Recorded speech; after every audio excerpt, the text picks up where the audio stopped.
देवता गण किसकी शरण में जाते हैं? एक बार देवराज इंद्र को हुआ, अरे मुझसे ज्यादा शक्तिशाली कौन है? बनते मोगलान साधना में बैठे थे, भगवान के शिष्य हैं। ऐसे दाहिने पैर के अंगूठे से ऐसे ठुनगी मारा और उनका देवलोक हिलने लगा। तब समझ में आया कि हमसे भी शक्तिशाली भगवान के श्रावक हैं, भगवान के श्रावक हैं। हाँ, तो इंद्र भी भागा भागा आया, किसकी शरण गया? भगवान बुद्ध की शरण गया। हाँ, और हम किसकी शरण जा रहे हैं? तमाम इनकी शरण, उनकी शरण, न जाने किसकी शरण। बहु में शरणं यन्ति पब्बतानि वनानि च। बहुत सारे शरण हैं आपके पास। कोई पर्वत की पूजा करता है, कोई पहाड़ी की पूजा करता है, कोई देवी की पूजा करता है, कोई देवता की पूजा करता है। बहुत शरण है। नेतं खो शरणं खेमं नेतं शरणमुत्तमम्। ये शरण खेमकर नहीं है, निर्वाण तक ले जाने वाली नहीं है। हाँ, ये उत्तम शरण नहीं है। तो उत्तम क्या है? यो च बुद्धं च धम्मं च संघं च शरणं गतो। जो बुद्ध के, धम्म की, संघ की शरण जाता है। चत्तारि अर्य सच्चानि सम्मप्पन्याय पश्यति दुःखं दुःख समुत्पादं दुःख च अतिक्रमं अर्यं च अट्ठांगिकं मग्गं दुःखोपशमगामिनं। और फिर क्या कहा? एतं खो शरणं खेमं एतं शरणमुत्तमं एतं शरणमागम सब दुखा पमुंचति। यही शरण, बुद्ध धम्म संघ की शरण जो जाता है, यही खेमकर है, निर्वाण तक ले जाने वाली है। और इसी शरण में आकर के एतम शरणम आगम, इस शरण में ही आकर के सब दुखा पमुंचति, सारे दुख खत्म हो जाते हैं। इसलिए कल हम लोग गा रहे थे, क्या गा रहे थे? भजन कर ले तो बुद्ध भगवान की मिट जाएगी हर चिंता। इसीलिए अगर सारा दुख, सारी चिंता खत्म करनी है तो किसकी शरण, किसका भजन? भगवान बुद्ध का भजन। इसलिए आप भी शरण जाएं बुद्ध की। कैसे जाएं? बुद्धं धर्मंच गणोत्तमंच यावद्दि बोधि शरणं गतोऽस्मि दानादिकृते कृतैर्मया भी बुद्धो भवेयं जगतो हिताय। हाँ, बुद्ध की, धम्म की, संघ की शरण जाता हूं। और शरण जाने के लिए अपने आप को समर्पित करना पड़ता है। शरण गमन का अर्थ क्या है? भाई आप मुझे आश्रय दीजिए, मैं आपके पास आया हूं। अपने आप को समर्पित करना पड़ता है। तो समर्पण इतना तक यहां होता है कि भैया ऐसे से काम नहीं चलेगा, इतने से काम नहीं चलेगा। ये जो अहंकार का सर है उसे कहां रखना पड़ता है? बुद्ध धम्म संघ के चरणों में रखना पड़ता है। वहां माथा पटकना पड़ता, माथा रगड़ना पड़ता है, तब जाकर के शरणागति होती है। इतने तक की बात कही गई है बौद्ध धर्म में। इतना आसान नहीं है शरणागति, बुद्ध की शरण गमन करना। हाँ, अरे देवदत्त भी सारा जीवन भगवान बुद्ध की निंदा करता रहा, संघ भेद कर दिया। अंततः जब वो मरने को आया तब उसकी आंखें खुलती हैं। अक्सर व्यक्ति जब मरने लगता है ना तो अच्छा बुरा उसे समझ में आ जाता है, फिर रोता है। हाँ? लेकिन अब पछताए का होत है।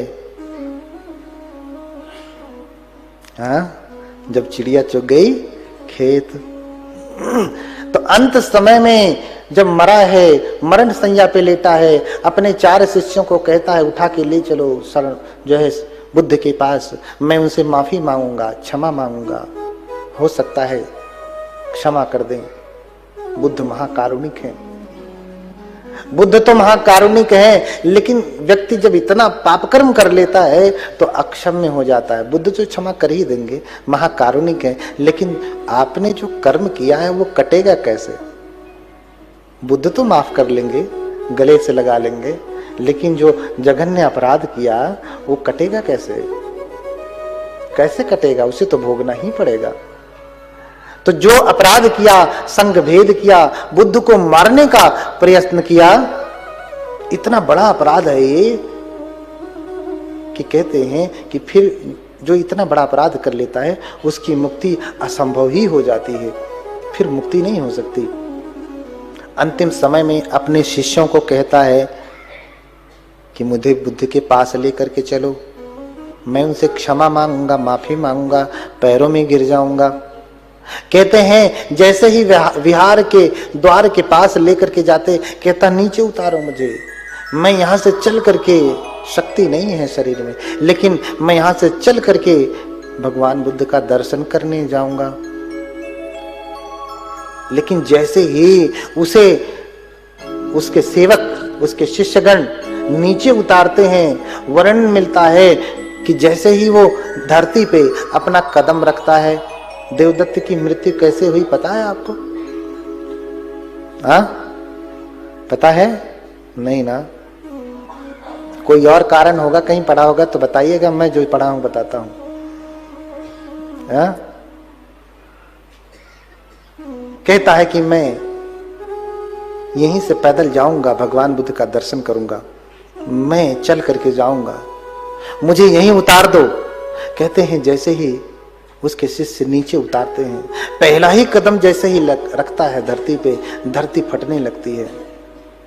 दूसरा कदम रखते ही धरती फट जाती है और उसी में वो गिर जाता है, उसी में समाने लगता है। अब क्या करे? किसको बुलाए? कौन रक्षा करेगा? जो सेवक थे वो भाग खड़े हुए। अरे जब मौत पकड़ती है ना, संकट आता है ना, तो कोई खड़ा नहीं होता है, कोई नहीं बचाता है। इसलिए कबीरदास बार बार यही कहते हैं, अंत की बेरियां नाव सहाय। आप भी याद रख लीजिए, भूलिए मत, ये माता पिता भाई बंधु सगे संबंधी पति पत्नी प्रेमी प्रेमिका कोई भी साथ देने वाला नहीं है अंत में। हाँ, कोई भी साथ देने वाला नहीं। क्यों? क्योंकि लोग आपकी दौलत से प्रेम करते हैं, आपके सौंदर्य से प्रेम करते हैं, गुणों से प्रेम करने वाला कोई नहीं है। गुणों से तो प्रेम हम बुद्ध से ही करते हैं। गुणों से प्रेम करने वाले होंगे एक आध कोई धरती पे, तो ऐसे व्यक्ति अनुकरणीय हैं, उनके साथ रहा जा सकता है, उन पे भरोसा किया जा सकता है। लेकिन अंततः आपको आपका कर्म ही, जो आप करते आए हैं, भजते आए हैं, वही बचाने वाला है। जैसे ही धरती पे कदम रखता है, धरती फटने लगती है, सभी भाग खड़े होते हैं, वो उसमें गिर जाता है दरारों के बीच में और अंदर नीचे डूबने लगता है। फिर सोचता है कि कैसे बाहर निकलूं, लेकिन निकल नहीं पा रहा है। शिष्य तो पहले ही भाग गए, कोई दिखाई नहीं दे रहा है, चारों तरफ अंधेरा छाया हुआ है। किसे बुलाऊं, किसे बुलाऊं? वहीं से हाथ जोड़ता है और फिर भगवान को बुलाने लगता है। कहता है इमे ही अठी ही तमग पुंगले देवाति देवम नरदेव पूज्यम। कहता है कि ये जो 8 पुद्गलों के गुरु हैं, जो देवताओं और महादेवताओं के द्वारा भी पूजित हैं, जिनकी शरण में सारे लोग शरणागत हैं। हाँ, उपट्ठी कायंग अभिभूय वतती, जिसके चरणों में बैठने को लेकर के सारे लोग अपना सौभाग्य मानते हैं, जिसकी शरणागति करना लोग अपना सौभाग्य मानते हैं। उपट्ठी कायंग अभिभूय वतती। हे भगवान, पाणो ही बुद्धम शरणं गतोस्मि। हे भगवान, मैं आपकी आराधना करता हूं, आपको पुकारता हूं, आपकी स्तुति करता हूं। ये प्राणी देवदत्त नहीं कहता है, अब कहने लायक कुछ बचा नहीं। मैं भी नहीं कहता, अब सारा मैं विलगित हो गया। कहता है पाणो ही बुद्धम शरणं गतोस्मि। हे भगवान, ये प्राणी, ये देवदत्त आपकी शरण जाता है। और भगवान वहीं से देख रहे हैं, लेकिन अपराध इतने हैं कि भगवान बुद्ध चाह करके भी उसका मंगल नहीं कर सकते। आशीर्वाद तो दे रहे हैं, लेकिन चाह करके भी हाथ नहीं पकड़ सकते। जैसे ही वो आने के लिए बोला था कि मैं जाऊंगा, भगवान का दर्शन करूंगा, आ ही रहा है रास्ते में, उसी समय देवदत्त की सूचना बनते आनंद ने दी थी भगवान को। भगवान से कहा, भगवान देवदत्त आपके पास आ रहा है। भगवान कहते हैं, आनंद वो मुझ तक पहुंच नहीं पाएगा, क्योंकि उसने धर्म नहीं देखा, उसने धर्म नहीं जाना। सारा जीवन वो संग भेद करता रहा और बुद्धों को, तथागत को मारने का प्रयास किया। उसने उनके शरीर से रक्तपात कराया। उसके अपराध इतने जघन्य हैं कि वो तथागत तक पहुंच नहीं पाएगा। तथागत चाह करके भी उसके हाथ पकड़ नहीं पाएंगे। होता भी है, धरती फट जाती है, उसमें समाने लगता है। प्रार्थना कर रहा है भगवान से, हे भगवान, ये प्राणी, ये देवदत्त आपकी शरण जाता है, मेरी रक्षा करें। इतने कहने मात्र से ही भगवान के शरण गया। बुद्ध उस समय रक्षा तो नहीं कर पाए, लेकिन उस शरणागमन मात्र से जो उसने जघन्य अपराध किया, भगवान ने घोषणा की थी कि आने वाले समय में कभी न कभी ये प्रत्येक बुद्ध बनेगा। क्यों? क्योंकि अंतिम समय में इसने बुद्ध का शरण ग्रहण किया, बुद्ध की शरण गया। इसलिए मैं कहता हूं, बुद्धं धम्मं च गणोत्तमं च यावद्धि बोधि शरणं गतोस्मि।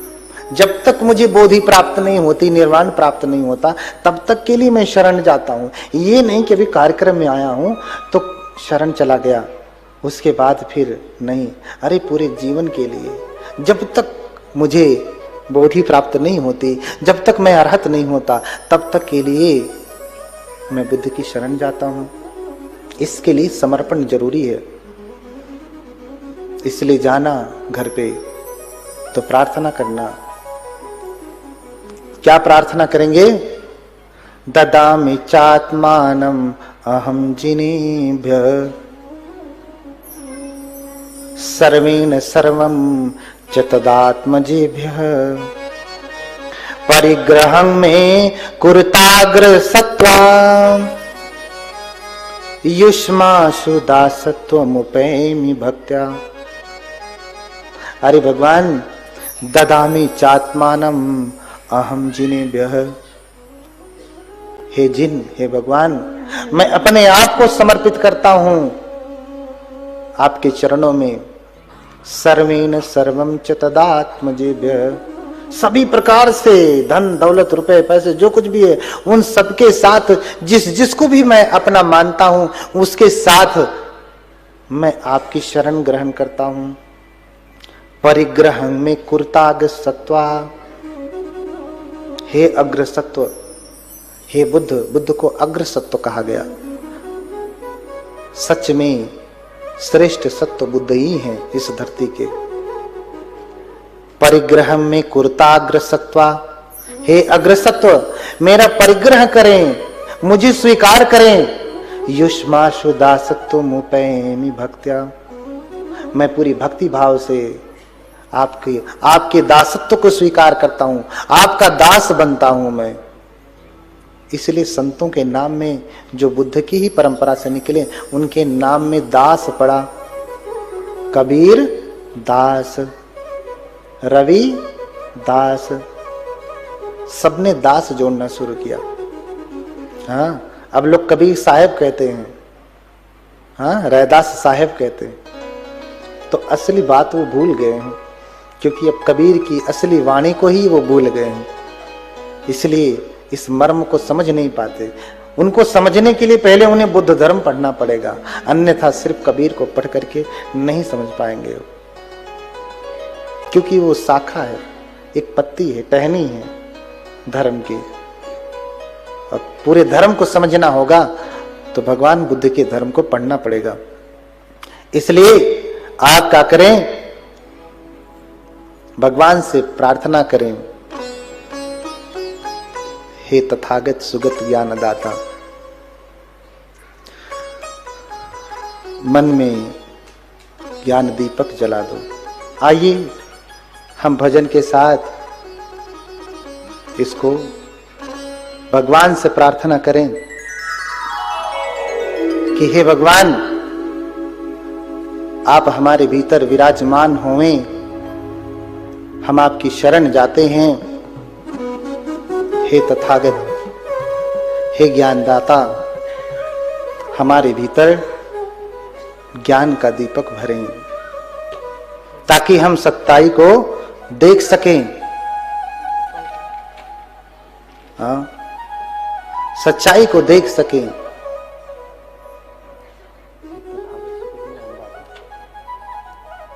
हाँ, हाथ जोड़िए सभी लोग। हाँ, यही बात याद रखिए, ददामि चात्मानम हम जिनेभ्यः सर्वेण सर्वम च ददात्मजेभ्यः।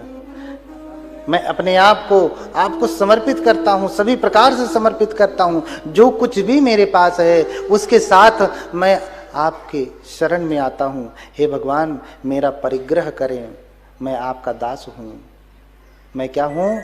आपका दास हूँ। जब तक आप पूरा समर्पण नहीं करते हैं तब तक आपको पूरा फल भी नहीं प्राप्त होता है समर्पण का। अरे हम माथा पटक करके किसको वही प्रणाम करेंगे जिसके प्रति हमारा पूरा समर्पण होगा ना। इसलिए पंचांग प्रणाम, साष्टांग प्रणाम हम करते हैं। क्यों? कुछ बचा ही नहीं, सब समर्पित कर दिया। किसके लिए? आपके लिए। हाँ, मेरा परिग्रह करें, मेरा हाथ पकड़ें भगवान, मेरा हाथ पकड़ें। हाथ जोड़िए सभी लोग। हे तथागत सुगत ज्ञान दाता,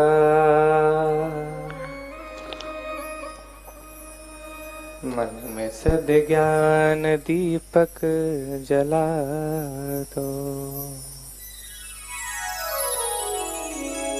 हे तथागत सुगत ज्ञान दाता, मन में सद ज्ञान दीपक जला दो।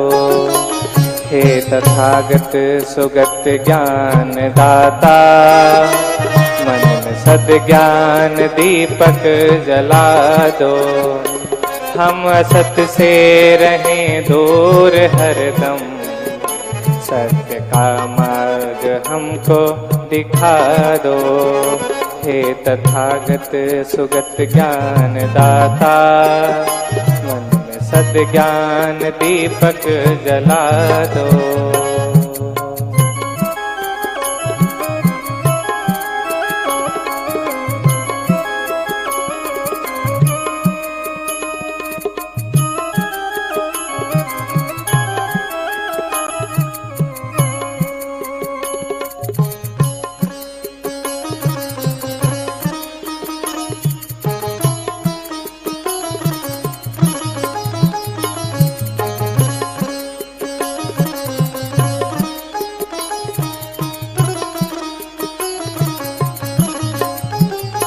मेरी वाणी में भर दो मधुर स्वर, ज्ञान का ऐसा अमृत पिला दो। मेरी वाणी में भर दो मधुर स्वर, ज्ञान का ऐसा अमृत पिला दो।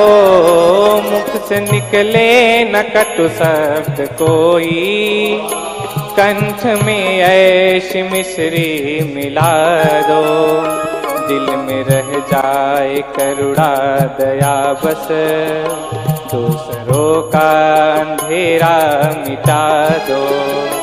हे तथागत सुगत ज्ञान दाता, मन में सद्ज्ञान दीपक जला दो।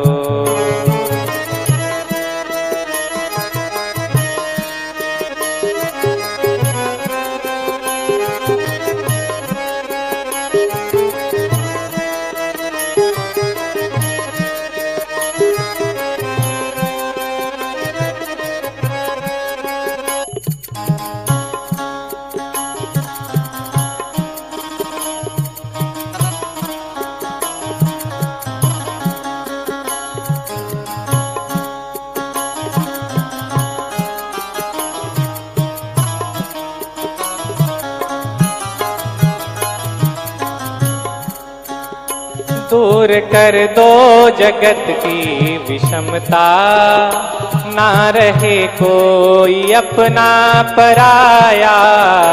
दूर कर दो जगत की विषमता, ना रहे कोई अपना पराया। ऐसे पथ के मुसाफिर बने हम, जिस कदम छाओ तेरी छाया। जो करे प्रेम तरुण का सिंचन, हर हृदय में वो धारा बहा दो। हम असत से रहें दूर हरदम, सत्य का मार्ग हमको दिखा दो। हे तथागत सुगत ज्ञान दाता, मन में सद्ज्ञान दीपक जला दो। हे तथागत सुगत ज्ञान दाता, मन में सद्ज्ञान दीपक जला दो। हे तथागत सुगत ज्ञान दाता, मन में सद्ज्ञान दीपक जला दो। बोलिए भगवान बुद्ध की, भगवान बुद्ध की, भगवान बुद्ध की।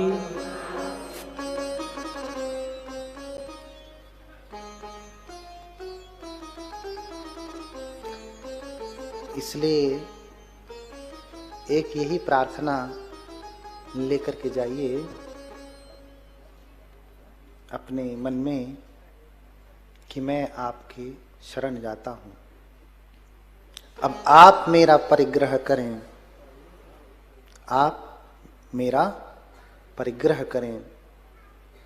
इसलिए हमने कहा, इसी बात को दूसरे लोग कहते हैं कि तो दियं वस्तुं गोविंद तुभ्यमेव समर्पयामि। आपका दिया हुआ आपको समर्पित करता हूं। आप ददामि चात्मानम् अहं जिनेभ्यः। मेरा क्या है? मेरा मुझ में कुछ नहीं, जो कुछ है सब तेरा। तेरा तुझको सौंप दूं तो क्या लागे है मेरा। मेरा मुझ में कुछ नहीं है क्या? कुछ भी नहीं है। अरे होता तो आपके अनुसार चलता, ये शरीर ही मेरा नहीं है, है क्या? होता तो आपके अनुसार चलता, नहीं तो कह दिए ना, अपने शरीर को कहिए, आए मेरे शरीर ऐसे ही जवान बना रहे। बनेगा? आए मेरे पेट, अभी सुबह खाना खा के आया हूं, 10 दिन तक भूख मत लगना। सुनेगा? नहीं सुनेगा। क्यों? क्योंकि आपका अपना कुछ भी नहीं। तो मेरा मुझ में कुछ नहीं, जो कुछ है सब तेरा। तेरा तुझको सौंप दूं तो क्या लागे है मेरा। क्या लगेगा? पैसा लगेगा? नहीं। और बिना शरणागति के, बिना समर्पित हुए आपको इसका फल मिलने वाला नहीं है। आपको इसका फल मिलने वाला नहीं है। भगवान जब महापरिनिर्वाण प्राप्त करते हैं ना, तो जानते हैं पूजा के लिए आलंबन हमारे पास क्या बचता है। पहली बात तो आप मानते ही नहीं कि हमें बुद्ध की पूजा करनी भी चाहिए, बुद्ध की आराधना करनी चाहिए, स्तुति करनी चाहिए, ऐसा मानते हैं? मैंने कल बताया था, पूजा च पूजनीय, जो पूजने योग्य है उसकी पूजा करना। इस धरती पर बुद्ध को छोड़ करके कोई और इतना पूजनीय नहीं है। हाँ, कोई है? कोई नहीं है। इसलिए हम बुद्ध की पूजा करते हैं, बुद्ध की आराधना करते हैं। हाँ, देखिए, अगर हम बुद्ध की पूजा नहीं करते हैं तो क्या होता है? ये भी एक कर्म है। बुद्ध की पूजा करना एक कर्म है। भगवान बुद्ध के पास कोई मानवक आता है, कहता है भगवान मैं देखता हूं कि संसार में बड़ी विविधता है। क्या है? बड़ी विविधता है। कोई छोटा है, कोई बड़ा है, कोई ऊंचा है, कोई नीचा है, कोई गोरा है, कोई काला है, कोई सुंदर है, कोई कुरूप है, कोई अमीर है, कोई गरीब है, कोई श्रेष्ठ है, कोई नीच है। ऐसा क्यों है? बुद्ध उत्तर देते हैं, कम्मस्य का मानवा कम्म दायादा कम्म योनि कम्मे सत्य विभजती यदि तंग ही न पणिता। कर्म का सिद्धांत मैंने बताया ना, जैसा करेंगे उसी के अनुसार उसी वैकेंसी में आपको नौकरी मिलेगी। हाँ, सभी का अधिकार सिर्फ कर्म में है। कम्म दायादा, कर्म ही उसका दायाद है, कर्म ही उसका भाई है। कर्म के ही वजह से कोई हीन पैदा होता है, कोई ऊंच पैदा होता है। कम्मे सत्य विभजती यदिदं हीन पणितया। कोई हीन होता है, कोई प्रणीत श्रेष्ठ होता है। किसकी वजह से? कर्म से। कल मैंने बताया, हाँ, रैदास सुकर्मन करन सो नीच ऊंच हो जाए, कर्म से। हाँ, तो क्या कर्म है? भगवान बुद्ध समझा रहे हैं मानवों को, इधे कच्च मानवो सक्करोंतो न सक्करोति, गरु करोंतो न गरुं करोति, मानेंतो न मानेति, पूजेंतो न पूजेंति। क्या कह रहे हैं? अरे मानवक, यहाँ एक पुरुष होता है, इस प्रकार के लोग होते हैं, ऐसे ऐसे लोग होते हैं जिसका सत्कार करना चाहिए उसका सत्कार नहीं करते, जिसका सम्मान करना चाहिए सम्मान नहीं करते, जिसका गुरुकार करना चाहिए गुरु मानना चाहिए गुरु नहीं मानते। हाँ, मानें तो न मानेंती, जिसको मानना चाहिए नहीं मानते हैं, किसी और को मानते हैं। मानना था बुद्ध को, अब मान लिए युद्ध को। हाँ, पूजन तो न पूजेती, और जो पूजने योग्य है उनकी पूजा नहीं करता है। जिसकी पूजा करनी चाहिए उसकी पूजा नहीं करता। तो कह रहे हैं, कायस्य भेदा परम मरणा दुर्गतिं दुःखिलेशं निरयं सोपपज्यति। तो जब वो शरीर त्यागता है ना, कौन व्यक्ति? ऐसा व्यक्ति जो सत्कार करने योग्य का सत्कार नहीं करता, गुरु मानने योग्य को गुरु नहीं मानता, जिसको मानना चाहिए उसको मानता नहीं, जिसकी पूजा करनी चाहिए उसकी पूजा नहीं करता। तो कहते हैं कि जब कायस्य भेदा, जब शरीर छोड़ता है ना, शरीर त्यागता है ना, मरण होता है उसका, तो दुर्गतिं सो निरयं सो पपज्यति, तो नरक में जाता है, नरक में, अर्थात उसकी दुर्गति होती, निरय में जाता है। यही तो नरक है ना कि कोई हीन है, यही तो नरक है ना कि हम चाहते हैं सुंदर होना लेकिन सुंदर हो नहीं पा रहे हैं, पहले ही से ऐसा बना दिया गया। कितनी भी क्रीम लगाइए, गोरे होने वाले नहीं है, सुंदर होने वाले नहीं हैं। ये कर्म ही तो है, बदल लीजिए ना। आपके वश में है तो बदल लीजिए। कहेंगे प्लास्टिक सर्जरी करा के देखो कितने दिन चलते हो। हाँ, एक बहुत फेमस अमेरिकन सिंगर रहा है, डांसर रहा है, जानते ही होंगे, बड़ी प्लास्टिक सर्जरी करवाया। 35-36 साल की उम्र में ही था काला, कुरूप, प्लास्टिक सर्जरी करवाया, इतनी सर्जरी करवाया, गया। मरते समय इतनी भयंकर पीड़ा हुई, उसका प्रचार नहीं करना चाह रहा हूं, बस इतना ही समझिए। जानने वाले तो जान गए हैं। हाँ, गया, मरते समय इतनी भयंकर पीड़ा हुई कि जिसकी कोई गणना नहीं, जिसकी कोई गणना नहीं। विज्ञान से आप क्या कर लेंगे? कुछ नहीं कर पाएंगे।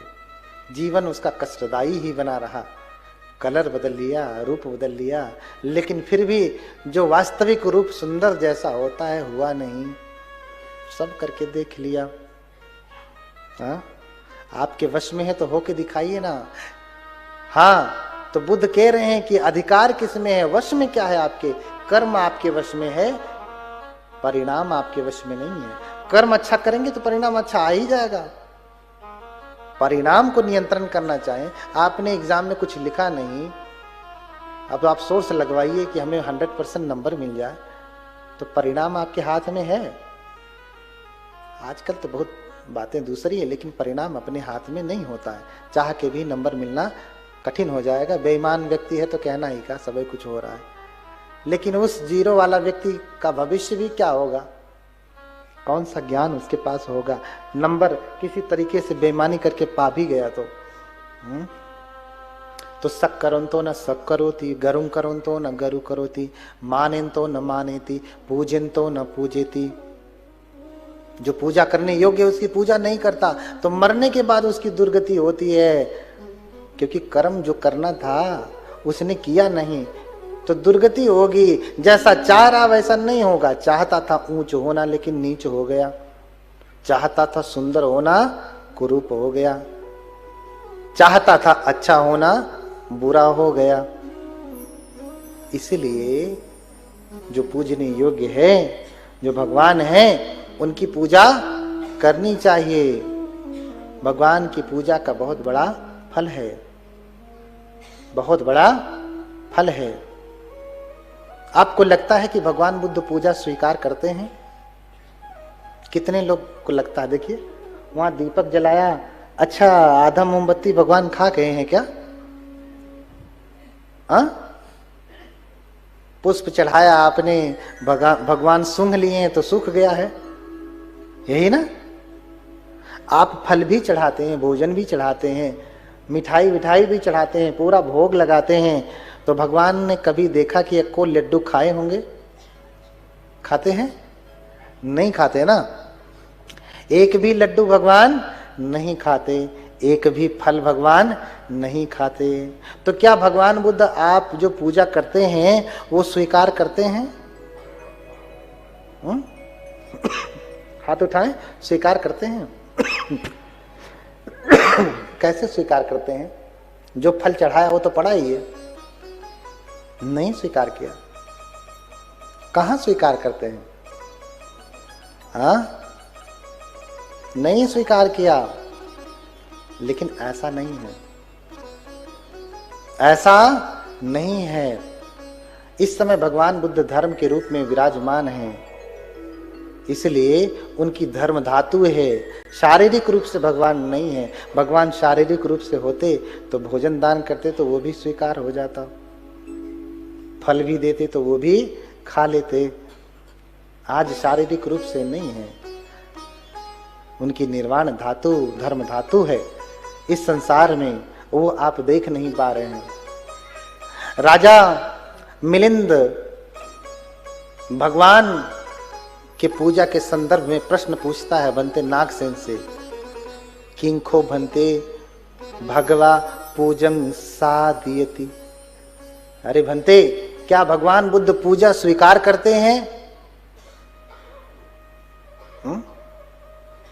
बनते, क्या भगवान बुद्ध पूजा स्वीकार करते हैं? अगर स्वीकार करते हैं न परिनिब्बुतो यदि साधयति न परिनिब्बुतो भगवा। यदि पूजा स्वीकार करते हैं तो उन्होंने परिनिर्वाण महापरिनिर्वाण नहीं प्राप्त किया, है ना। तो कोई जीव होंगे, क्या होंगे, कोई जीव होंगे, कोई देवता होंगे, इसलिए तो स्वीकार कर ले रहे हैं। और अगर नहीं स्वीकार करते तो अफला होती या कुब्बतो। जब कोई स्वीकार ही नहीं कर रहा, कोई लेने वाला है ही नहीं, तो जो हम पूजा कर रहे हैं, जो हम चढ़ा रहे हैं, वो सब तो व्यर्थ हो रहा है ना। वो सारी पूजा तो व्यर्थ हो जा रही ना, जब कोई स्वीकारने वाला ही नहीं। बड़ा टेढ़ा मेढ़ा प्रश्न किया, मेंढक प्रश्न किया, मेंढक प्रश्न। और भगवान के शिष्य नागसेन भी उससे भी टेढ़े मेढ़े विकट से विकट प्रश्नों का भी उत्तर देने वाले हैं बनते नागसेन। इसीलिए कहा, क्या कहा, राजन महाराज परिनिब्बुतो भगवा न पूजन साधयति। भगवान ने महापरिनिर्वाण प्राप्त कर लिया, पूजा नहीं स्वीकार करते हैं, पूजा नहीं स्वीकार करते, लेकिन जो भी उनकी पूजा करता है तो पूजा सफल ही हो जाती है। पूजा से साधियाना सफला होती सकुब्बतो।